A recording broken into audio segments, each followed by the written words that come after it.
I'm going to give you Band-Aid. Band-Aid. Okay. I was a little kid. I think cut myself in a way that was imperceptible to science, but being dramatic, I, was really demanding a Band-Aid, and my father was saying, you don't need a Band-Aid. It hasn't touched the skin. This is Improv in Real Life. I'm Jude Treder-Wolff. In this podcast, we'll explore how improv can help us navigate the speed of life through conversations with experts who are wise, hilarious, and deeply human.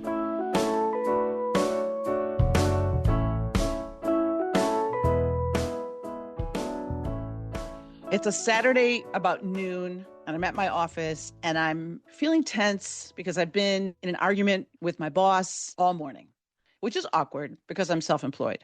And there's the boss part of me that says, this group that I'm about to do this afternoon of people that have signed up to come to this workshop called How to Be a Creative Person is not going to work. And the reason it's not going to work is because there's like 18 people that have signed up for this thing. 5 of them are administrators that are in their 60s and 70s that have all this administrative experience and are older.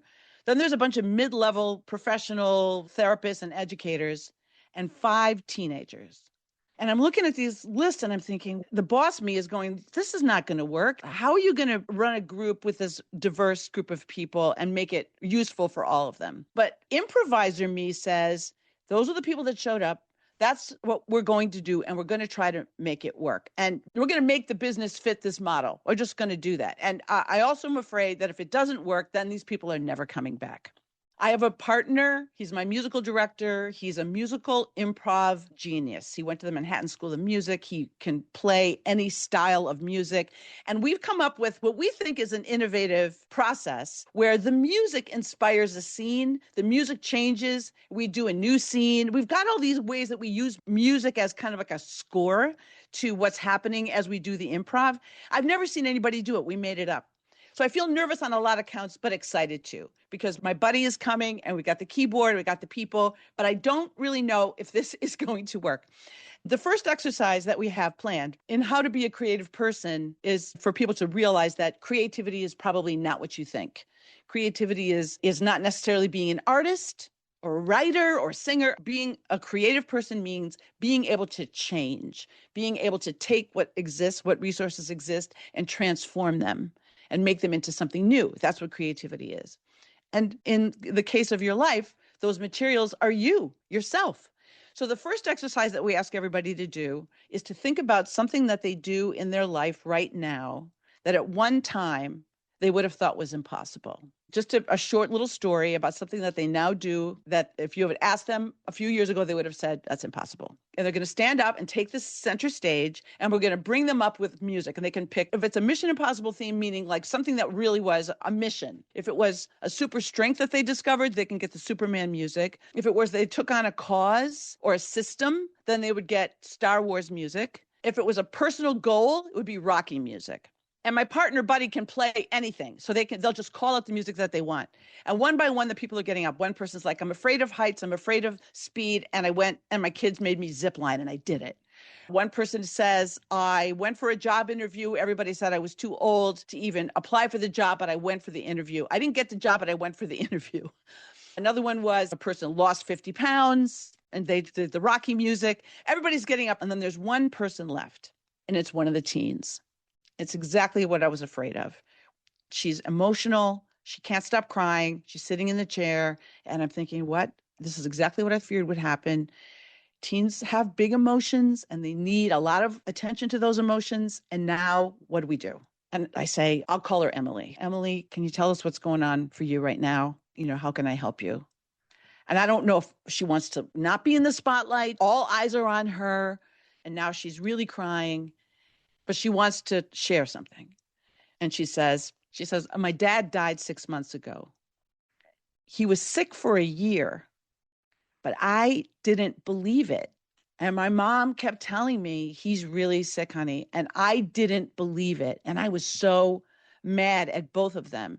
There was actually a hospital bed in our living room at the end, and I still didn't believe it. And I was so mean to him. And that's all I can think about is that I will never deserve to have a good life I will never deserve to be happy because I was so mean to my dad and then to my mom, who was going through such a hard time because I couldn't believe it, that he was really going to leave us. And there's just silence in the room. And we're all taking it in. And then my writing partner starts improvising some music that is supportive. It's not new agey music. It's not jazz exactly. It's just kind of matching her mood. It's amazing that he can do this, that he's improvising a soundtrack for her feelings. And then I say, Emily, if you think back to 2 years ago, or even when your dad died 6 months ago, would you have thought that you could sit in a room of strangers and tell them of something that you're ashamed about? Would you have thought that you were able to do that, that you're capable of that? And she says, no. I would have thought, no, I can't do it. And then I say, I wonder if anybody else in here has something they wish they could have said to somebody that they can no longer say to them. Now, the whole program that my partner and I had planned is now completely this other thing. And some of the older people say, I've lost a lot of people. And they say, you know what I wish I had said to my dad? And they say, I wish I had said to my dad, you were always there for me. Or they say, I lost a daughter. And I wish I'd said to my daughter more about myself. I wish I had told her about my own life. And now everybody starts sharing things they wish they had said to someone that they can't because that person is gone. And then my writing partner starts repeating this vibe in the music. And these lines become lyrics. And we start repeating them. And there's a chorus. I wish I'd said, I wish I'd said, if I had known, I wish I'd said. That's the chorus. And we start singing this chorus. I wish I'd said, I wish I'd said, I wish I'd known, I wish I'd said. And then we just improvise these lines that people wish they had said. And Emily looks up and then she goes, we have to write this down. And we write down everything that everybody said on these big Post-it notes that I had for a completely other purpose. And then we sing this song back to her. And through this process, this group becomes a group that's all about something else that we had not planned. And I never forgot that day because Emily, she helped everybody through her suffering. She helped everybody, not knowing that. She didn't even intend for that, but she did. And we used creativity in a way that was really what creativity is supposed to do. Take what's happening and transform it and make it work for right now. This story played out in my head over and over again as I was preparing for this episode today and thinking about how that group of disparate people, very different from each other, became an ensemble by responding in the moment in different ways. We all came together. And this is very similar to research that I've been reading about business organizations in the modern world. Researcher Mary Crowson from the Ivy School of Business, and she wrote for Forbes and other places, says that organizations in the modern world operate best when they function as ensembles and they can learn from theater, jazz, and improv ensembles. So I was so excited to speak to my guest today, Jack Canfora, a playwright whose ideas come to life through his collaboration with a diverse group of professionals who come together to collaborate for a common goal. I hope you enjoy. If you enjoy stories like this, head over to Spotify and check out Funny Story with Jude Treder-Wolff. They're true stories from my life, often told live on stage. Thanks for listening.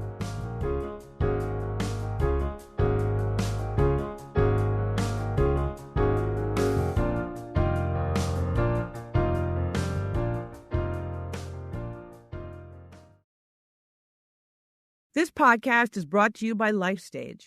LifeStage provides opportunities for people to gain skills and knowledge for navigating today's uncertain world. The capacity for creativity, connection to new ideas and other people, collaboration, and community building. For more information, visit lifestage.me. Hey, Jack Canfora, my guest today. Welcome to Improv in Real Life. Let's just say hi, and then I'm going to do a little fangirl stuff. Hi, Jude. How are you? So good to see you again. It's so good to see you. Jack's a theater friend of mine, and I remember the first play that I saw of Jack's that was produced off Broadway. I saw it, a workshop version of it at the Rattlestick Theater, and then I saw another stage reading of it, and then I saw the full-blown production at 59 East 59th and it got rave reviews in the New York Times, and it so deserved it. Now you've got this. Congratulations on your Webby. Thank you very much. Thank you. Yeah. My friend and I who put this together, Michael Seitel and I, were very excited about that to win the Webbies for our silly little true crime fiction parody podcast. I love it so much. And one reason is I love true crime.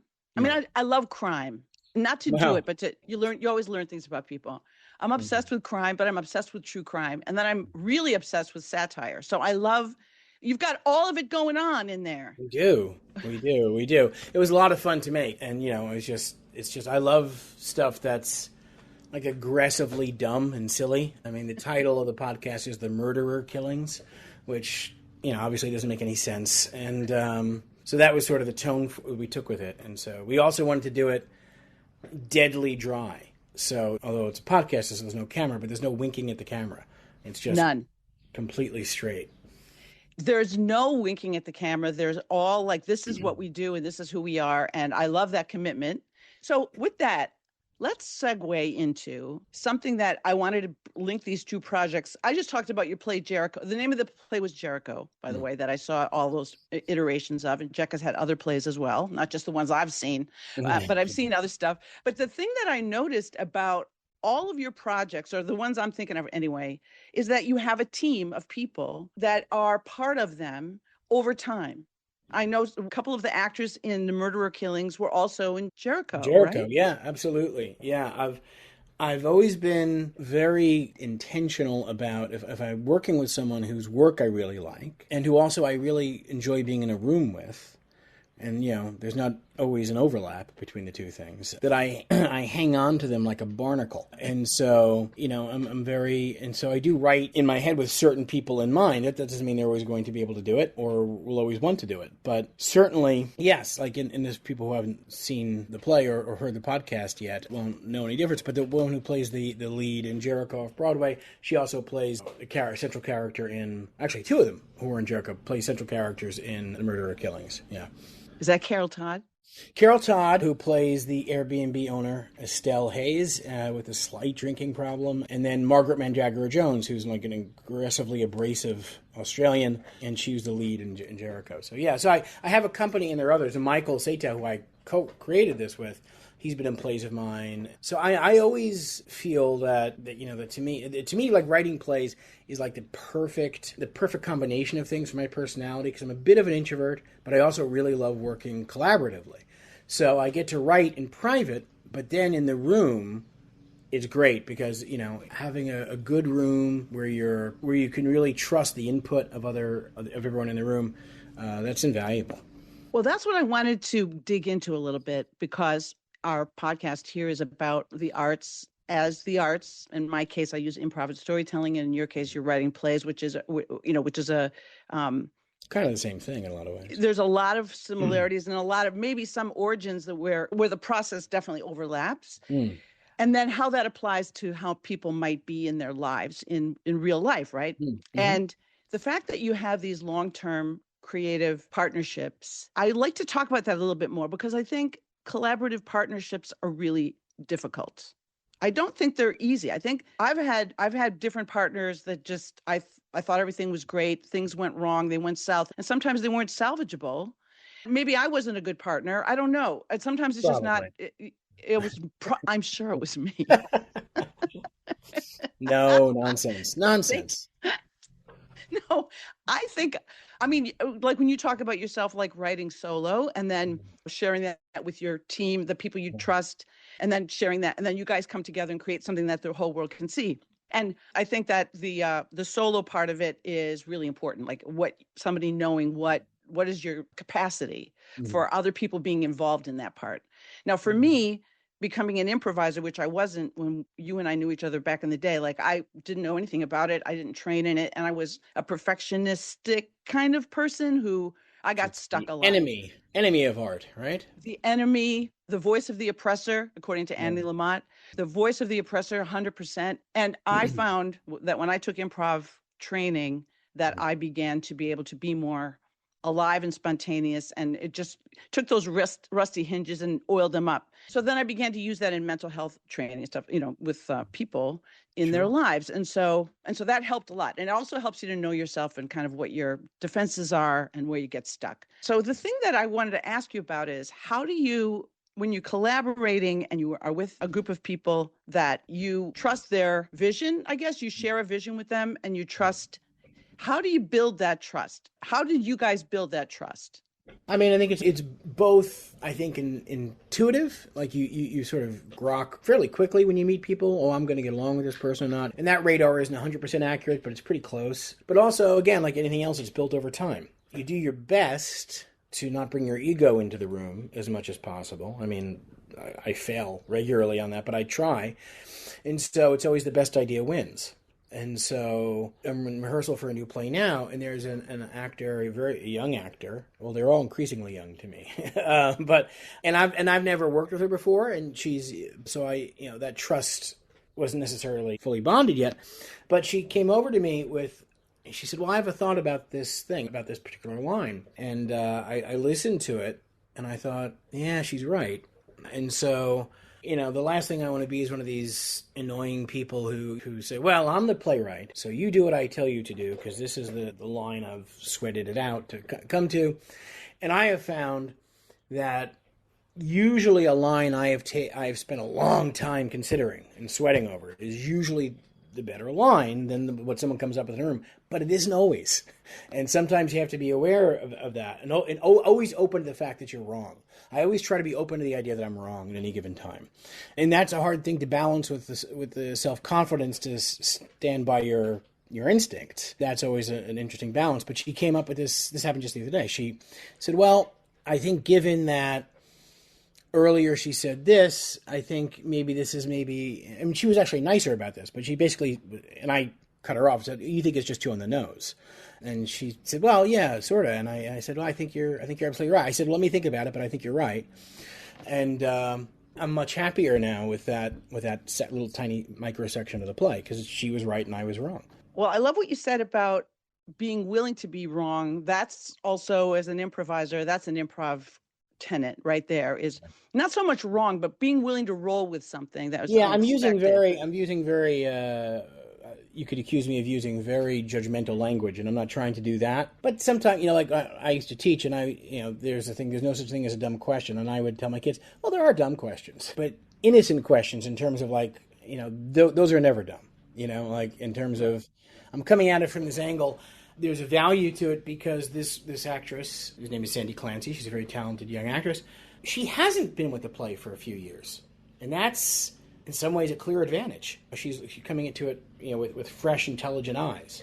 Right, and so what you're describing is just not being so attached to the vision. And somebody comes in with something, you're able to let go a little bit of what you had in mind. Yeah. And that is not easy to do. So that's not easy. I think, especially since you labor over a line, yeah, and the setup of an idea in a play. And that's one of the things that I think builds good teams, is people even being able to be transparent about, this is hard for me. Maybe as the playwright director. Are you directing the play as well?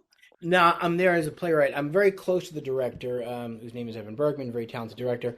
I know he's worked with me before on a lot of the plays, all the plays you've seen, in fact. But I would be terrible directing my own stuff. I want other ears or eyes, or pick an organ, and I want other kidneys in the room with me, and because, and again, I have to trust them because I get blinders on like everyone else. I understand completely. I mean, I could get that even doing an improv idea. I'm getting that right now. Even this very moment. This very moment. She better. I mean, right now, you know exactly what you want me to say. Exactly. You're waiting. You're not for saying it. But I'm going to have to adapt. Yeah. Good for you. You know what? Good for us. Rolling with it. A real conversation. That's right. Okay. So in light of this, I thought we would do a game that you may or may not have ever done, but it's a game that's about building trust between people. A lot of people listening work with their therapists or educators, or they just work with people. And so we like to share things that they can just try. Sure. So this one you and I will do with each other. And it's called Portkey. And if you are are you a Harry Potter fan at all? No, I mean, I'm not anti-Harry Potter, but I'm a muggle.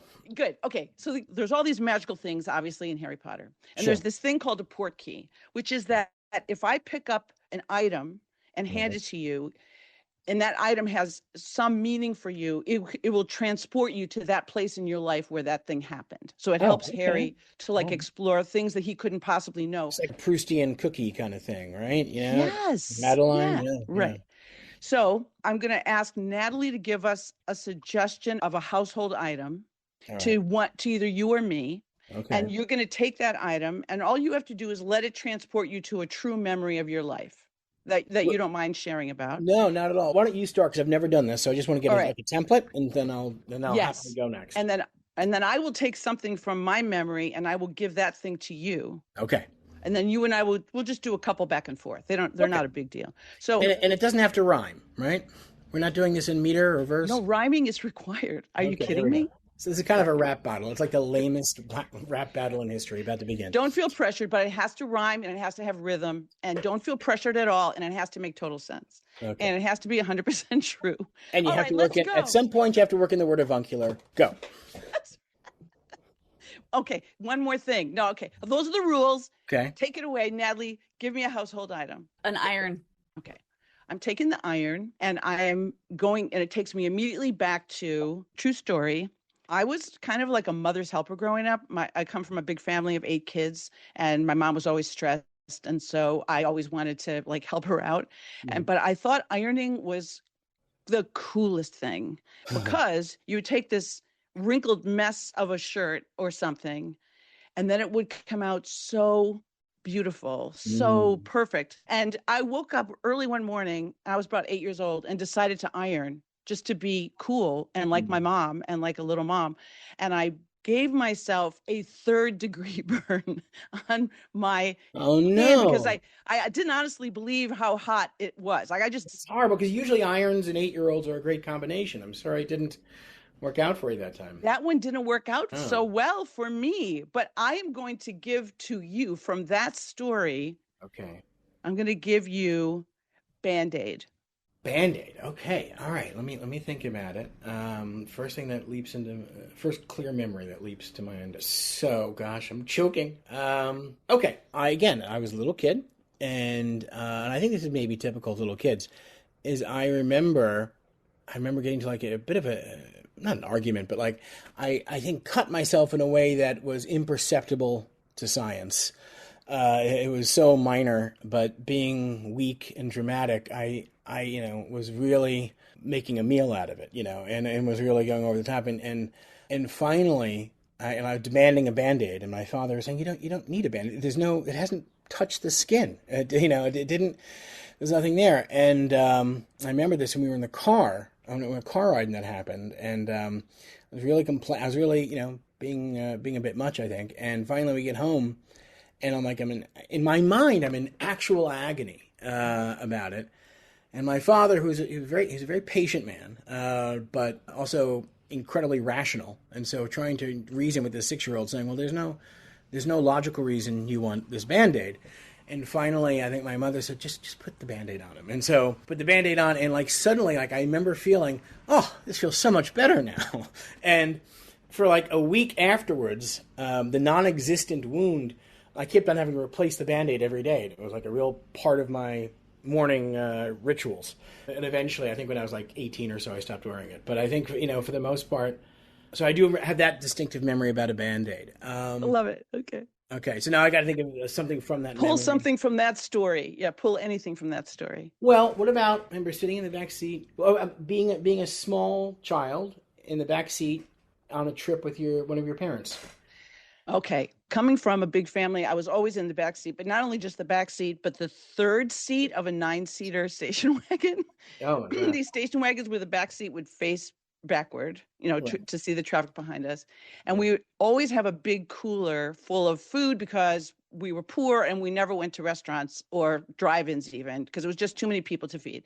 Sure. And my parents would go and buy this like 2 bags of Wonder Bread and a bunch of like Oscar Mayer bologna and other stuff like that. And we would make sandwiches in the car and maybe pull over and eat them on the side of the road. And my sister and I are so excited because we were going to Texas, which at the beginning of a drive to Texas, you think it's cool. Like you're going to go through Chicago from Wisconsin, this is.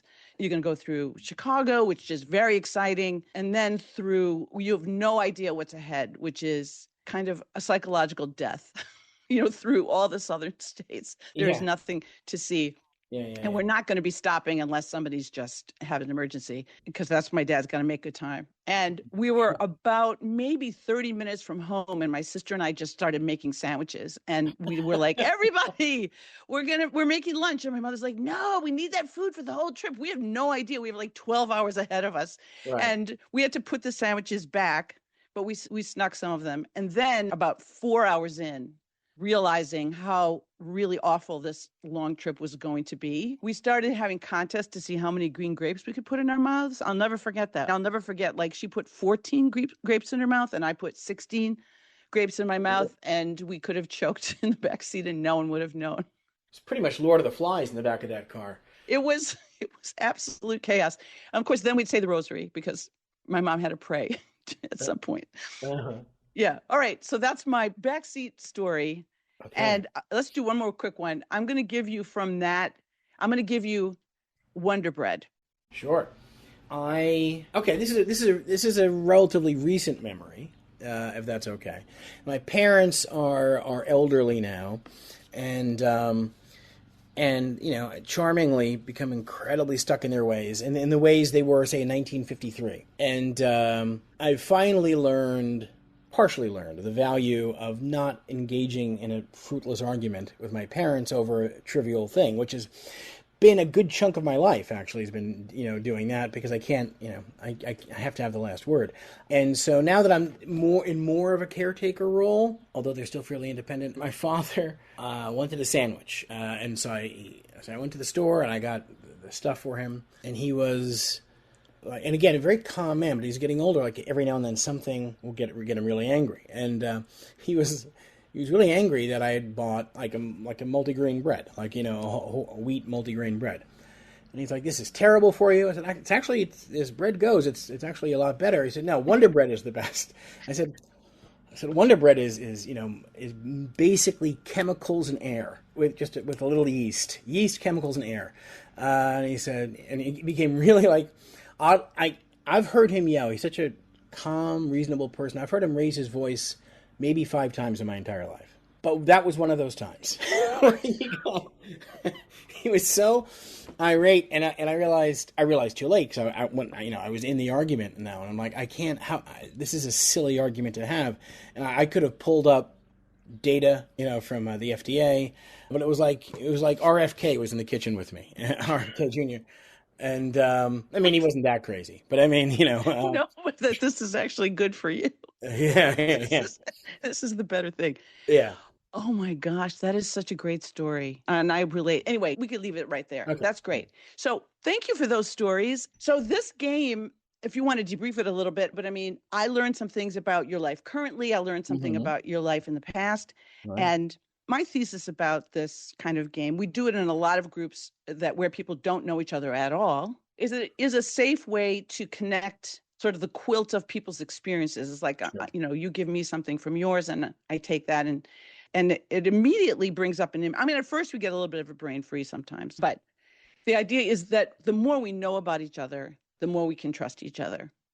Yeah, and I think that, it does. And I think that in this story, like we learned things about each other innately. You learn that I'm, as a child anyway, I was hypochondriacal and I'm melodramatic, and also that like I don't have the good sense sometimes to just not engage in a silly argument. So you learn things about people. So I think it's a great exercise. It's a fun exercise. So thank you for playing that. So you were talking about you said something earlier in talking about what builds trust is who has the best idea. Yeah, let's say among your team, because you do have this team of people now you're writing for them. I know they trust you as a writer for them, and those projects do really well. So therefore they're successful. And so the creative partnership is successful, which I'm assuming that it's a solid partnership together. Yeah, yeah, in close friendship. And again, like we talked about earlier, that doesn't always necessarily gel. And it's not even, you were saying earlier something about, oh, maybe I was a bad partner. And of course, I was snarky with you about it. But the truth of the matter is, you could have been a great partner, but sometimes it's like dating. It just doesn't work out. It's just not, you're not in the right vibe, or you're not in the right place for it. And that's okay, Right. Well, what I learned about myself from the partnerships that didn't work out, because some of them I've had partnerships that worked out really well, and then sometimes they just ran their course or whatever. Sure. But I learned a lot through those partnerships how to approach partnerships in a way that was healthier. And I don't regret those at all. I look back on it and go, I can see why that wasn't going to go any further than it did. Right. But I learned a lot. And it was like when I met you back, way back when I wrote the play, The Tapestry of Hope, about the AIDS quilt, right? Yes. Beautifully written play, by the way. Oh my God, coming from you. Are you kidding me? I just went and took a playwriting class while I was doing it. So it was like building a bridge at the same time that you're walking on it. Right. For the purpose of doing AIDS education using characters. Using characters and then having the staff or students or people interact with someone as the character, which is a very powerful way to learn, because you can make a mistake with that person, but then it's an actor. It's not a real person. But then it turned into a full-length play, and we raised money for the Aid Names Project and so on. But there were some partnerships within that project that were they weren't healthy. They just weren't healthy partnerships, but we still made something. And I'll always value, you were the first person out there on the stage doing that opening monologue. Beautiful. It's always meant so much to me. Well, it was great. It was a wonderful thing to be a part of. One and only play I ever wrote. After that, I was like, I'm just going to write for myself, I said to myself. Yeah. Well, it was really good. And, the downside of any collaborative engagement is that if you got enough people in a room, one of them is going to, with all the goodwill in the world, in times be a little problematic. I mean, they maybe not a lot seeing the same things you are. And my rule of thumb is, if you're looking around the room and you don't see who the problematic one is, it's probably you. So, you have to, I think establishing the culture in the room of, there's no putting on airs. There's, if you have an idea, share it. If you have a concern or a question, share it. We're all trying to get the boat in the same direction. And as long as it's in the furtherance of the goal of heading towards the port, I guess I'm in the mood for a nautical metaphor, but as long as we're all tacking in that direction, before we drop anchor on I'm sorry, but that's the goal. As long as it's serving that goal, then it doesn't matter who the idea is from. I think that takes a lot of, especially if you're the writer of a piece or the director, those two people shaping something. Mm-hmm. And obviously you would have a vision of it, and people, of course, have to get behind it. People have to get behind your vision. Right. But as you shared about this actress coming in and saying this line, I want to change it, or I have an idea for it. Mm-hmm. And you being able to put aside your, just whatever struggle you had within, which I would imagine there would be, in order to hear her. Not everybody can do that. Not even parents sometimes can't do that with their kids. No, I never listen to my kids. But aside from that, you're the perfect dad. That's right. No, here's the thing, though. It's not a noble thing. It's if anything, it's just smart. My name is going to be the one on the play, and at the end of the day, why wouldn't I want to listen to something smart that someone's thinking about it? Because if that person is thinking about it, and it's a reasonable point, I can promise you other people will think about it too. So it sounds very kumbaya and all, we all want the same goal, and that's true. But from a purely pragmatic perspective, I'd be foolish not to listen to everyone. Now, that doesn't mean I'm going to, I'll hear everyone, listen to them. It doesn't mean I'm going to follow everyone's advice.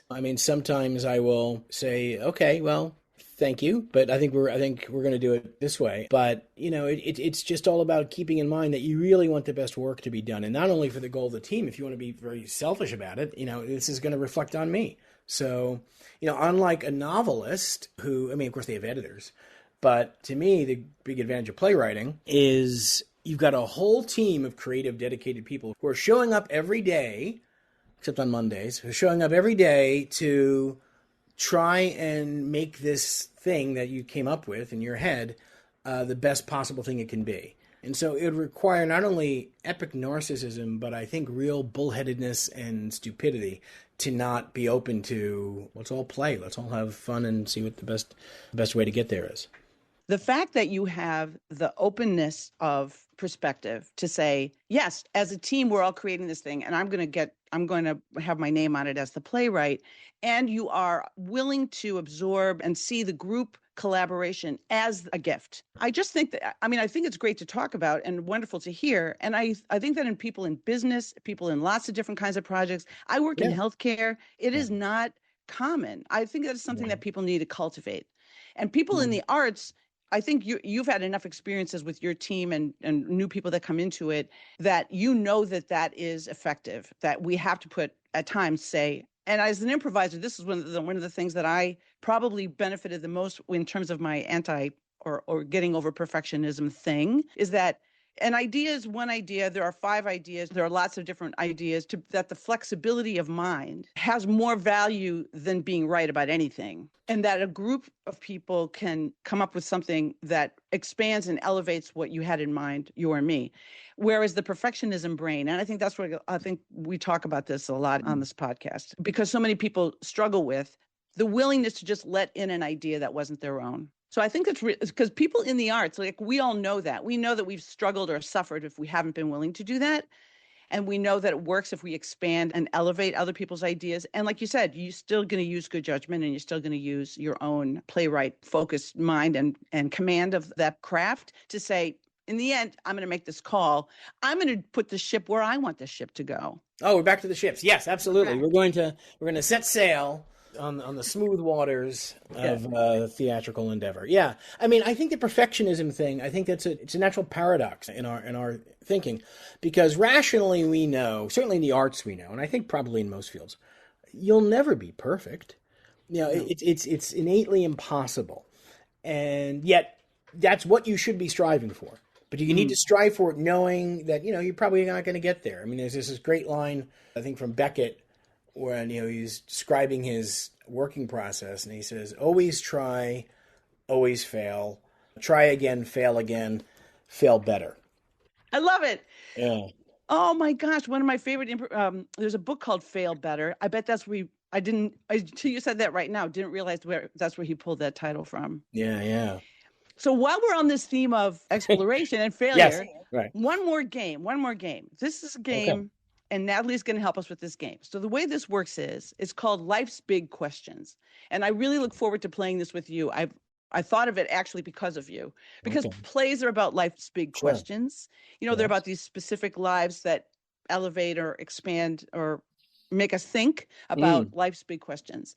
But we're just going to improvise together. We're going to collaborate on a monologue about life's big questions. I could pull one of life's big questions from a list that I have of ones that I've done in other groups. Natalie could come up with the life's big question, and then Natalie's going to use the random idea generator to come up with a metaphor that we are going to back and forth use as like you just used the nautical metaphor. We're just going to milk the metaphor thing now for the next few minutes. Sure. That we're going to use as the thing that we answer the question through. So Jude, I come up with the life question. You can come up with the question, then I don't have to know what it is. Do you have one? I got one. It came to me. Great. Yeah. Okay. Great. And then I run the wheel to. Right. Yeah. Okay. Yeah. Basically, I think the what on the wheel is an activity. Yeah. Okay. But you could pull a noun from it, or you could pull the activity. The activity is just as fine. So Natalie is ready with a life's big question. Okay. And so the way the game will work is she'll give us the question, and then she's going to go through the idea generator, pull something from there that's the what. And the what is the metaphor that you and I are going to use. And you can do 1 or 2 sentences, and then I have to say the last phrase that you said as my first phrase. Okay. So we go back and forth as if we're one person doing a monologue, where we repeat the last thing that was said and add to it, using this thing as our metaphor for the answer to life's big questions. Okay, gotcha. Okay, so my question is, what is a soul? And staring contest is what came out. Good luck. Okay. The soul, they say, is something you can see in a person's eyes. And I think there's a difference between looking into someone's eyes and having a staring contest with that person. And sometimes it can evolve from a gentle, loving look and a look of understanding and forgiveness into a sort of implacable rigidness. That is what the opposite of looking into each other is. So really, staring is, in this context, is sort of the opposite of seeing. Staring is the opposite of seeing. Staring is trying to be a detective. Staring might be a way of trying to discern, but it's also maybe a command. It's not a welcoming, let me in. Whereas the soul is the kind of connection that is unseen. And staring is all about seeing. And we want to focus on what is unseen. I think we do want to focus on what's unseen as much as what's unsaid, because it's in those little cracks in corners that the soul, I think, ultimately resides. The soul ultimately resides in the cracks, like when a vase is shattered and then they put it back together, and there's a certain art form they call that. I can't remember the name of it because I'm going to make it up, which is cracks in the vase.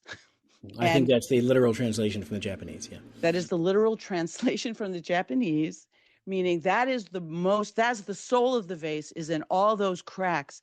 And so when I look at it, my vision doesn't really tell me anything. It's what was when it was shattered and it was all in pieces. That's what gives it life. That's what gives it meaning. I think the broken pieces are what, or where you gives it meaning. I think it's certainly where you can find the meaning. It's our souls, I think, are not given to us in a pre-wrapped package. I think we build them up by degrees, and inevitably we build them up by degrees based on how we put the broken pieces of a vase together. How we put the broken pieces of a vase back together is the way a soul evolves and seen. There we go. I think we came up with something, Jack. It explains to me why I'm so lost. I've never fixed a vase in my life. So that's probably... I have a couple. Maybe I'll break some this afternoon and try and put them together and turn everything around. That'll turn it all around. Sure. Oh my gosh, that was so much fun. So you want to debrief that a little bit and say, yeah. Like, how was that to do? I don't know if that's something that you do, that kind of... I've never done either of these. I haven't done either of these, but I think they were a lot of fun. And I think that they are, it's interesting because you have like a deep, deep topic like the soul. And I think, by the way, we definitively answered for all time what the soul is. But 100%. 100%. No longer needs to be a question. But I think it's great because you're thinking deeply on something. When you're thinking deeply about something, at least for me, I tend to be a little, I'm in myself. I'm like thinking in my thoughts. But by definition, I have to listen to and pair up with your thoughts, and that's going to jar me in a pleasant way and force me into thinking in a different way. Even though I think what we were saying was very much aligned, you're coming at, by definition, you're going to come at it from a slightly different perspective. And I think it's always useful. I found it very inspiring I love the things that you were saying. I was very surprised by, and then you don't know when you're going to stop and pause, and I didn't want to interrupt. So you want to wait until the other person is ready for you to take over. Sure. And I think that's a fun example of how collaboration works in real time. Yes. Is observing another person, respecting what it is they're giving and doing, being ready to join with them, but also not jumping in, too soon. Right. That's the thing is I constantly have to check myself and think to myself, am I, it's a cliche, am I listening or am I just waiting to talk? I would say it's probably most of the time I'm just waiting to talk. So I have to constantly fix it, and be attentive to that. And so, but, of course, when you are really listening, the irony is that when you do talk, usually what you have to say is a little bit better informed and more interesting because you've been taking in information. I'm going to repeat what you just said. You've been taking in information, and in just summing up our conversation, you're actually taking in the person. So that is these kind of exercises for me back in the day when I really like in 2009 when I really hardcore started just going to improv classes all the time and trying to deal with my anxiety that way. I think I became a more engaged therapist, and I'd been a therapist for quite a long time at that point because listening became a real active thing. It's not at all a passive thing. It was a real active thing, and not thinking ahead and thinking, I know what's going on here, or analyzing what someone is saying. Really listening and engaging, so much more would happen, and it would surprise me. And that's what I love about the idea of really collaborating. I think we are also surprised by what we've come up with. Yes. It's more than the sum of its parts, you might say. Yeah, and I would agree with that. It's so important. And I find it incredibly hard to do, but I'm never disappointed that I did it. It's always helpful. So I always have to sort of really check in. And I think, modern life being what it is, it's harder than ever for myself to hold attention to anything. I've always been sort of ADD, and of course, my phone and the world has conspired to make it a lot harder to focus and just engage with the person or a moment or a situation. But inevitably, that's the better path. Well, what you're saying is so true. So many people struggle with attention, and attention is a scarce resource in the brain. It really is limited. It's like what's on the screen that we're looking at is what our brain is mostly tapped into. And then there's all these other tabs open that are also draining us, but we're not really, you can't do them all at once. We really can't. So I think that the arts, when I go to see a play and everyone is focused on that story, and people on stage are focused on each other, and they're focused, and everybody involved. Like, that's the beautiful collaboration of theater, and why I was so excited to have you on and to just dig into this idea of, it's actually a very difficult thing to do, to collaborate well. So when something is beautiful, when something is powerful, and when people feel at the same time, laugh at the same time, cry at the same time, gasp at the same time, right? What an accomplishment that is to everyone who was involved in it.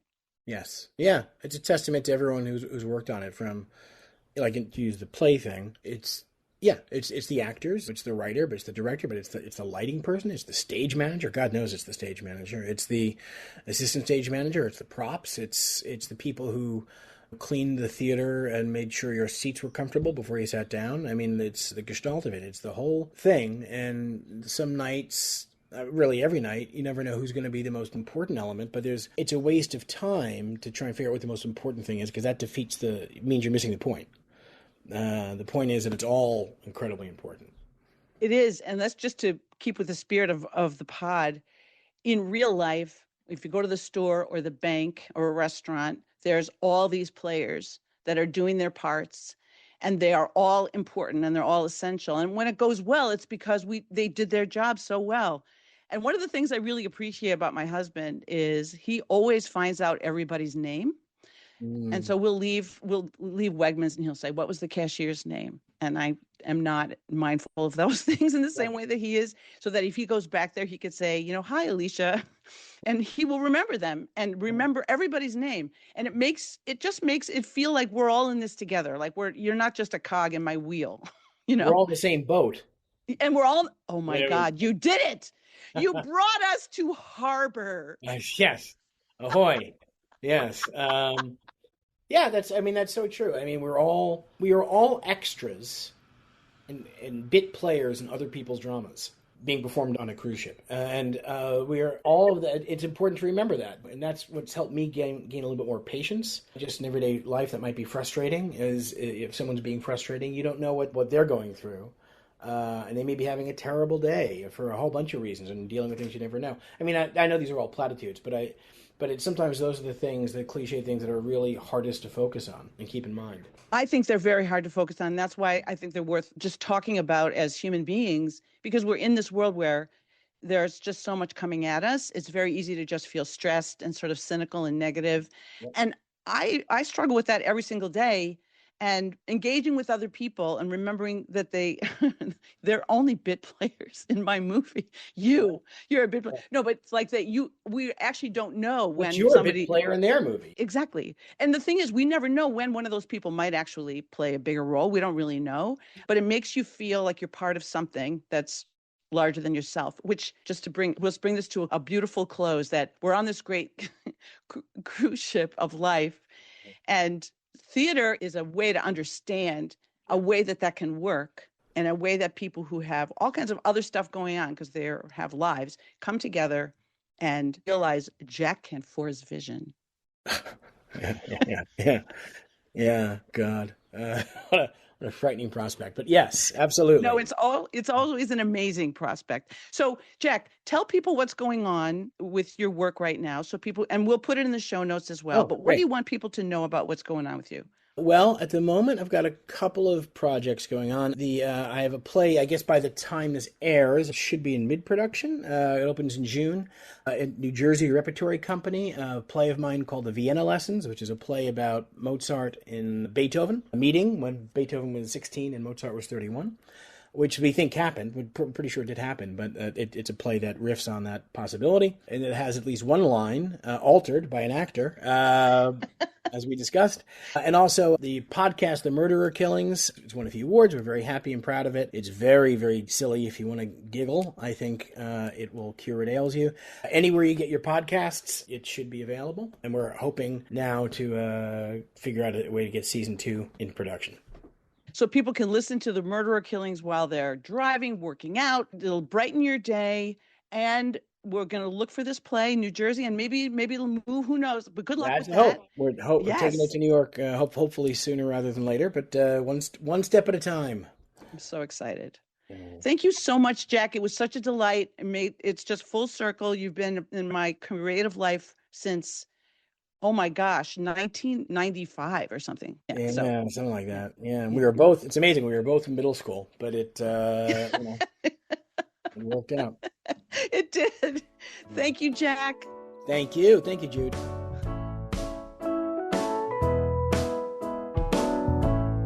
That's it for this episode of Improv in Real Life. For more info about our guests and other resources, you can visit our show notes. If you enjoyed today's conversation, please follow or subscribe wherever you listen. And if you're feeling extra generous, write us a review or share with a friend. You can also find us on Instagram at lifestage_inc. And if you want to dive deeper into these concepts, please connect with me on Substack at Treder-Wolff. To be continued, to be continued, to be continued.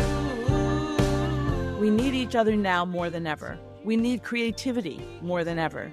I hope these games and ideas inspire you in some way, and if they do, keep it going. I will too. See you next time.